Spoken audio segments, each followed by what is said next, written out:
balance wanting to get those freshmen some minutes and kind of, obviously, it seems like their length, their athleticism can be a difference, but also, you said they don't really know everything right now that you have to do. Some of it's how they practice, right? There are times when they have poor practices. And, it's hard to put them in the game when they don't practice well. Obviously, we defend the other team's actions. We run our stuff, and if they make a lot of mistakes and have trouble guarding things or remembering what we're trying to get done, it's more difficult to put them in.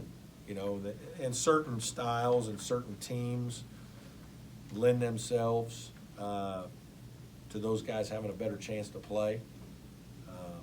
So it's a combination of those two things probably. And with PJ, is he able to practice fully right now? Yes, he is, and he's kind of been on a 20-minute restriction. I think we're probably about done with that here soon. But up until really today, I've been kind of using that as a gauge. And so I think eventually we'll get to a point where we're past that. But, just in terms of conditioning and all the stuff that he needs to do, I don't know that he could play, 30 minutes, 32 minutes right now, effectively. Depends on the style of the game.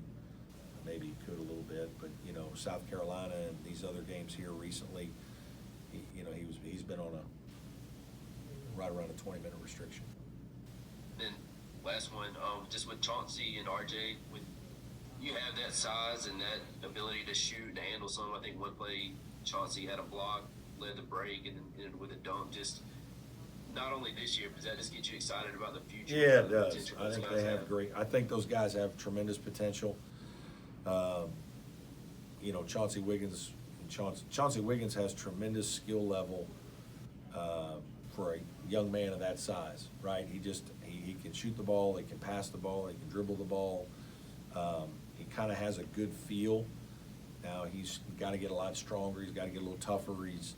Defensively, he's got to move better. But there's tremendous potential there. And RJ's big, strong, has some physical tools you just don't coach. He's a great kid. He wants to be coached. Very good rebounder. I think they complement each other well. It's part of the reason why we signed them both.